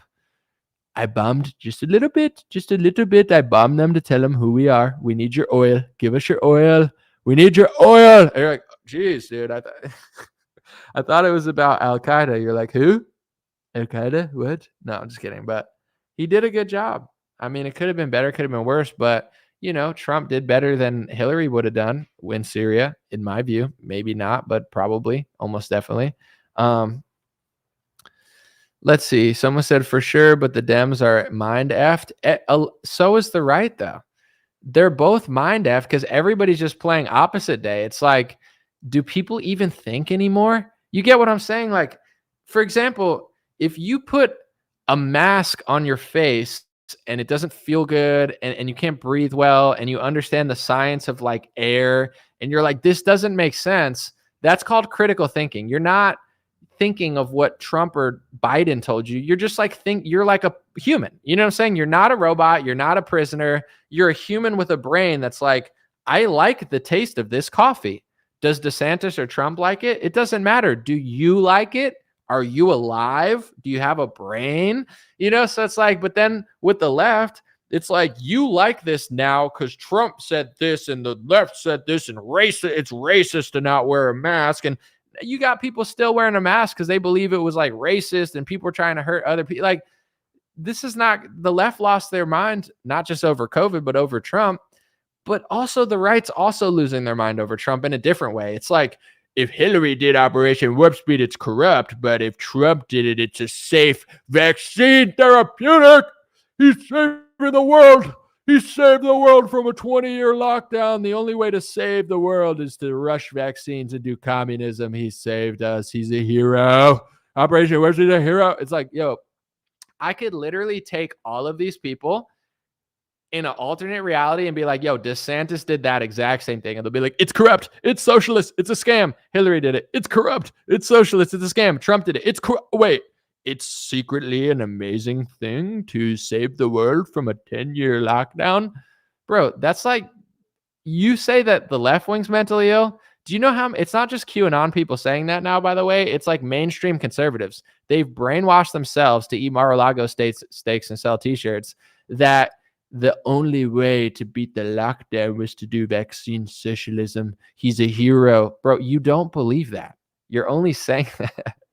How much coffee have I had? Just a little bit. I feel good. Water, coffee, walked a mile. You know what I'm saying? Just feeling good.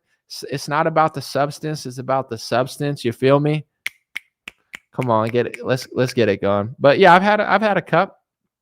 Just a cup of coffee. Why do I seem bright? Am I brightening up your day? Let me see. We'll read 2 more and we'll roll out. Thank you guys for listening. I'll just say, I told people I was going to do 3 a week, and eventually I'm probably going to try to do like a Monday, Wednesday, Friday show, but I have a few things to catch up on. And later this week, we're going to have Pete Parada back on the show. He came on a month ago, and he was a band member of Offspring for like over a decade, and they kicked him out of the band because he wouldn't get a vaccine. He did a great job when he was on. I just thought he was super cool. He has like he's very thoughtful and just like, has an interesting perspective on stuff. So I'm gonna bring him back on, not really to tell his story like he did last time, but really just to weigh in on topics like anybody else does. He'll be on the show this week. We had Kathy Barnett on yesterday. I'll have other guests. I'm reaching out to RFK Jr. I'm going to try to have him on the show. I will ask the tough questions, I promise. I would love to have Trump or DeSantis on. I don't know how to get in touch with them, although I'll try. Thomas Massey follows me, but he never answers. I've been trying to get him on the show. So we're definitely trying to spice it up. Next week, I'm going to have,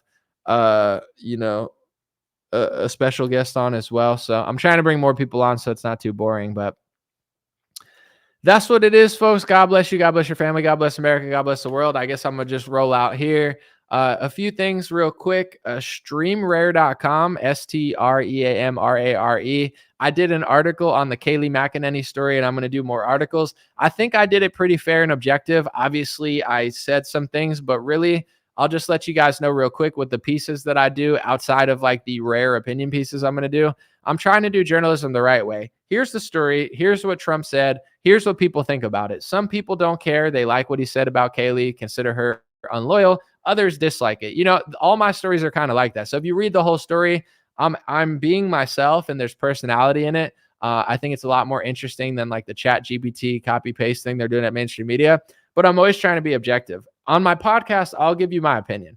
But when I write these articles at streamrare.com, if you check them out, Bobby writes some too, and he has his own writing style. But for mine, it's just like I'm trying to just get the story out, let you read it, and have it be more interesting without like just pushing people in one direction. It's like, here's what they're saying. Some people are like, they think it's petty and childish. Others think it's like cool and funny, and they like it. Like that's how I'm trying to do the journalism there. So check out that streamrare.com. And then dreamrare.com has Big Farmer, not Big Pharma shirts. So if you want to show support for big farmers and not big pharma, check out those. We have hats, we have beanies, we have new sweatshirts are back in because people like those. So that's at dreamrare.com, DREAMRARE. Thanks everybody showing love. Patreon.com/rare talk. I'm working on a new special episode for that. If Facebook supporters, thank you to everybody everywhere. I appreciate it. I know it's a rough year economically for everyone, including, prices are just crazy high. All the social media companies are cutting employees, and it's been a weird year. They've redirected a lot of traffic to Instagram and TikTok, yet they don't pay out. So, a lot of things are shifting and stuff. So I appreciate now more than ever people that sign up to my free email list, support. Oh, last thing, sorry about this. I have a new song coming out Friday. It comes out Friday, 12 o'clock a.m. And the music video is called I Don't Want to Go to Hell.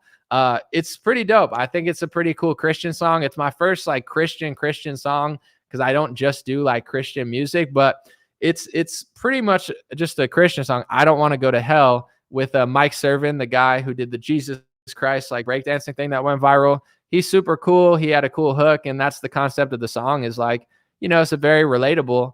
A lot of people feel this way. It's like, instead of glorifying devil and glorifying hell, and a lot of rappers nowadays, they're like, I love hell, I'm evil. It's like, ew. This is more of like a cool rap banger where it's like, I don't want to go to hell, telling people that we don't want to go there. We want to go to heaven. That's the goal, not to end up with all the demons. So check out that song when it drops. I don't want to go to hell. I think it's pretty cool. The music video is going to be pretty cool. So that's what it is, folks. Thanks to everybody who buys or pre-orders that song too, because we could probably hit #1 on the Christian charts for the whole week. I don't really know. I've never dropped a Christian song like that, but would be pretty cool to get a Billboard chart for that, or a Billboard plaque. Thanks, guys. Have a good one. I'll be back soon. Hey, what's going on, my friends? Just a few ways to stay in touch and support if you'd like to. The first way is dreamrare.com. We have blue beanies, black beanies, pink hats, other colored hats, freedom versus tyranny shirts, stay blessed long sleeve, God is great long sleeve, and lots of more cool items coming soon. Dreamrare.com. Check out the shop to support. Everything's made in the United States. Handpicked by me. Patreon.com/raretalk. For $5 a month, you can help support me, support the show. If you haven't noticed, unlike other channels, I don't work with very many sponsors, sometimes none at all. And part of the way I'm able to do that is with the dreamrare.com shop and patreon.com/raretalk. So thank you guys for keeping this show free, unimpeded, uninterrupted. I'm forever grateful. My free email list is stayintouchwithme.com. So check the links below in the description, or just type in on any browser, stayintouchwithme.com, all one word. You'll find my email list, put it in there, and it's the least annoying email list you'll ever be on. I barely use it because I don't like getting emailed every day or every week. It's annoying. So I don't do it. Stayintouchwithme.com. It helps me take back some power away from big tech. Telegram, t.me/dreamrarechat or @dreamrarechat. Due to censorship, I post all my live stream and videos there. Sometimes I have some bonus content, and I try to give people a heads up when Facebook or YouTube won't. DreamRareChat at Telegram. My Instagram is @DreamRare. Thanks for everybody following there for shorter content. And DreamRareLinks.com. That's DreamRareLinks.com. Has all my stuff. My podcast on Spotify, Apple Podcasts, my music on Spotify and Apple, my Rumble page, my BitChute and Gab page. All my links are found at DreamRareLinks.com. Thanks for watching, folks. God bless you. You already know I'll be back with more content soon.